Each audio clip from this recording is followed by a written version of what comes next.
Hello दोस्तों, कैसे हैं आप सब। हमारी आज की कहानी का नाम है मोटी बहू। किशोर जी शहर में रहते थे। उनको एक बेटी और एक बेटा था। बेटे का नाम अनिल और बेटी का नाम लीला था। उम्र होने पर पहले बेटी की और बाद में बेटे की शादी करवाई। बहू का नाम सीमा था।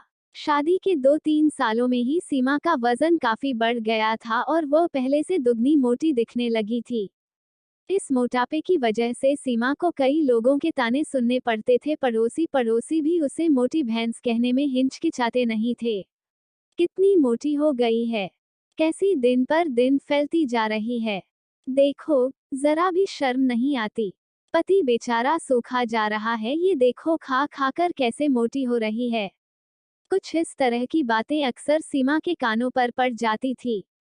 स्वभाव से हंसमुख सीमा इन बातों को इग्नोर भी कर देती, लेकिन उसे ज्यादा दुख तब होता था जब उसकी खुद की सास और ननंद उसके मोटापे के लिए उसे दोषी ठहराते और भला बुरा कहती। अनिल शरीर से काफी दुबला पतला था। शादी के बाद भी उसके शरीर में रत्ती भर का भी फर्क नहीं आया था। हालांकि सीमा मोटी होती जा रही थी, उसमें उसका कोई भी दोष नहीं था। बल्कि सीमा तो अनिल से भी कम खाना खाती और दिन भर घर के सारे काम करती रहती थी। अनिल को उसके मोटापे से कोई हरकत नहीं, वह तो बेचारा अपने बिजनेस को संभालने में व्यस्त रहता था। उसकी माँ और बहन हमेशा इस वजह से सीमा को कुछ ना कुछ सुनाते रहते थे और सीमा काफी रोया करती थी। सीमा जब भी मौका मिलता अपने पति से इस बारे में बात करती थी और कहती थी कि अपनी माँ और बहन को समझाओ, मैं मोटी हूँ, उसमें मेरा क्या दोष है। पूरी दुनिया मुझे कुछ भी कहे, मुझे फर्क नहीं पड़ता, लेकिन जब मेरे अपने की मुझे भला बुरा कहते हैं तो मुझे काफी दुख होता है। ऐसे ही दिन बीते चले गए। एक दिन सीमा की सास ताजी हवा लेने के लिए जब टेरेस पर गई हुई थी, तब वापस लौटते समय उनका पैर फिसला और सीढ़ियों से वह गिर गई। भाग्य से वह बच गई, लेकिन उनके पैर में बड़ा फ्रैक्चर आया।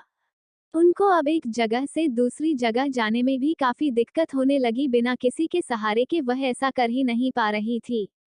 जिस मोटी बहू को वह रोजाना ताने मारती थी, आज वही बहू उनका हर काम कर रही थी और उन्हें एक जगह से दूसरी जगह ले जा रही थी।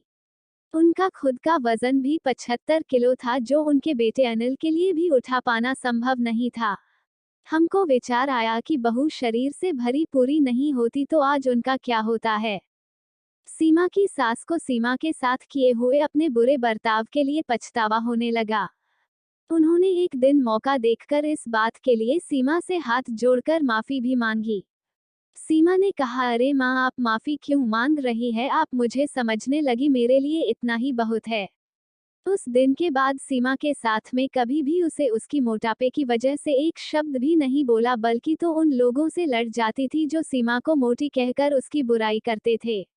सीमा की ननंद भी इस घटना के बाद उसे इस विषय पर कुछ भी ना कह सकी। खुश मिजाजी सीमा अब पहले की तरह ही सब कुछ भुलाकर खुश रहने लगी। दोस्तों, हमारे समाज में हमारे आसपास आपको ऐसे कई लोग मिल जाएंगे जो दूसरों को उनके शरीर की बनावट के हिसाब से गलत नाम देते हैं या उन्हें नीचा समझते हैं। किसी की हाइट कम है तो नाटा, किसी का रंग काला है कालिया, कोई हेल्दी है तो मोटा, किसी के बाल कम है तो टकला। हमें ऐसी सोच को पूरी तरह खत्म करना होगा और यह समझना होगा कि बाहरी स्वरूप ज्यादा मायने नहीं रखता, मायने रखता है भीतरी खूबसूरती, स्वभाव और विचार।